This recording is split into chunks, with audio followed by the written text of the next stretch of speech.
keimanan, menjaga semangat, menjaga kesehatan, menjaga silaturahmi, dan tetap bertolabul ilmi.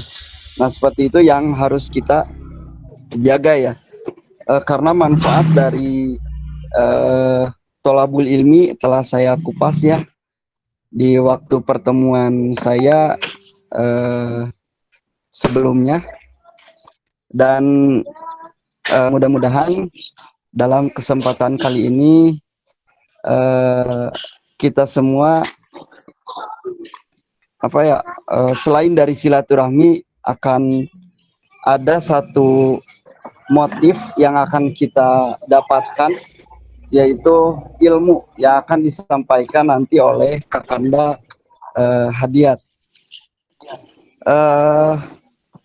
Oleh karena itu, kita siapkan telinga kita, mari kita siapkan penglihatan kita, mari kita siapkan semuanya, karena memang dalam menuntut ilmu itu harus ada ruang-ruang yang harus disiapkan supaya ilmu yang akan kita dapatkan itu betul-betul kita rasakan, dan mudah-mudahan kedepannya bisa diimplementasikan dalam kehidupan kita sehari-hari. Itu saja, karena udah lebih dari jam 5, dari jam yang telah kita targetkan. Langsung saja untuk mengefektifkan waktu kepada Kakanda Hadiat, dipersilakan waktu dan tempatnya.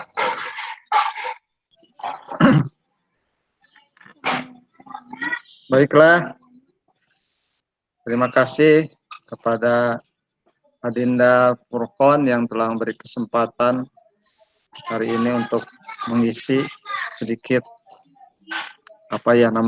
pencerahan, sedikit ilmu, berbagi ilmu, sharing. Bukan saya menggurui ya, karena memang insya Allah saudara-saudara saya di sini jauh lebih keilmuannya, jauh lebih kompeten gitu ya. Karena itu saya hanya sekedar sedikit berbagi, sedikit sharing tentang hal yang saya tahu. Dalam hal ini kita alangkah baiknya kita terlebih dahulu kita panjatkan puji syukur kehadirat Allah Subhanahu wa taala yang alhamdulillah pada kesempatan ini bi qudratillahi kita bisa bertemu di dalam daring, dalam lewat virtual ya. Semoga tidak mengurangi silaturahmi kita.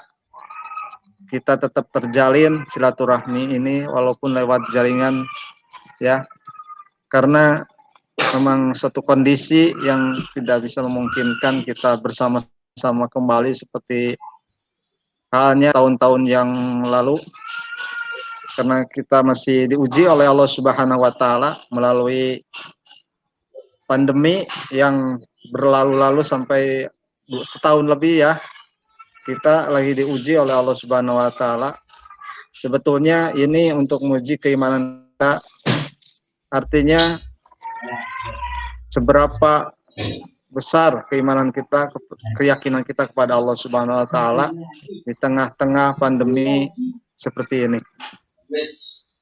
Artinya berarti kita tidak boleh mengurangi atau keyakinan kita kepada Allah Subhanahu wa taala. Bahkan justru lebih menebalkan keyakinan kita kepada Allah Subhanahu wa taala sebesar apapun ikhtiar manusia, sebesar apapun ikhtiar kita tetap tidak bisa mendobrak takdir yang sudah Allah tentukan.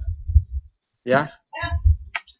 Oleh karena itu kita tetap harus berdoa, berharap pada Allah Subhanahu wa taala, karena memang hanya kepada Allah kita berdoa, berharap segala apa yang telah Allah takdirkan semuanya yakin itu kebaikan. Ajabari amril muslimin kulluhu lahu khair, kan itu ya, kita yakin bahwa salah satu keajaiban urusan setiap muslim itu adalah baik. Maka Rasul itu sempat seperti itu. Aneh, urusan seluruh muslim itu sebenarnya hakikatnya itu baik. Baik bagaimana? Ya kalau diberi misalnya dia kekayaan, dia bersyukur kan baik. Kalau diberi kekurangan rezeki ataupun apa musibah apapun ya, lalu bersabar juga itu baik untuk dirinya. Pokoknya yang Allah berikan bagi setiap muslim itu jadi baik asal kita diterima dengan keimanan dan keyakinan kita kepada Allah Subhanahu wa taala. Tapi sebaliknya tidak baik kalau kita tidak diterima dengan keimanan kita. Diberi anugerah yang nikmat yang banyak, kemudian tidak bersyukur, berarti tidak baik baginya. Atau diberikan misalnya musibah, tidak bersabar, maka tidak akan menjadi kebaikan baginya. Jadi hakikatnya itu menjadi kebaikan asal diterima dengan keyakinan dan penuh pasrah kepada Allah Subhanahu wa taala bahwa semua itu adalah kulli syai'in biqada'i wal qadar. Setiap sesuatu itu semuanya atas qada dan qadar Allah Subhanahu wa taala. Ya, karena semuanya sudah tertulis di Lauh Mahfuz ya. Segala apa yang sudah terjadi, yang sedang terjadi, bahkan yang akan terjadi pun sudah ditentukan oleh Allah Subhanahu wa taala. Kita hanya menerima, pasrah dan berikhtiar ya. Selanjutnya kan kita bertawakal kepada Allah Subhanahu wa taala. Adalah hal ini mungkin ada kaitannya yang kita akan bahas sedikit, tapi mohon maaf saya manual aja ya, nggak bikin apa sama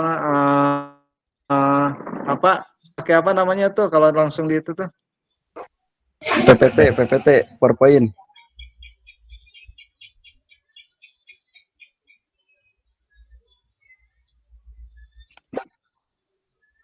ya PowerPoint saya belum Al-Quran ya, tapi tidak mengurangi ini ya.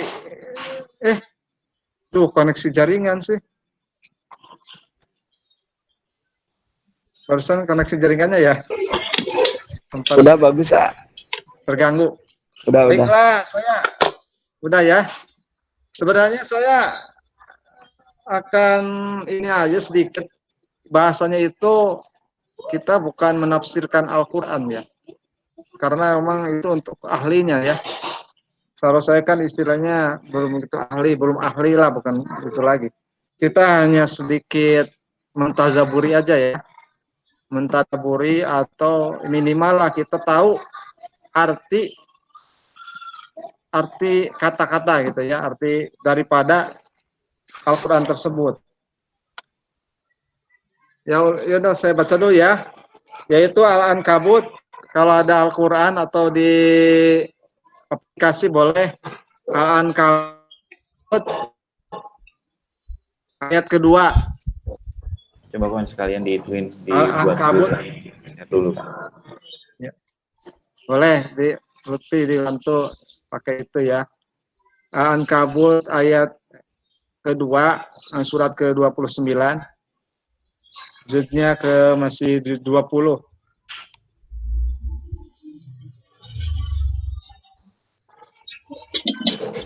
Sudah. Pas sambil ini aja jalan. Dibaca dulu ya.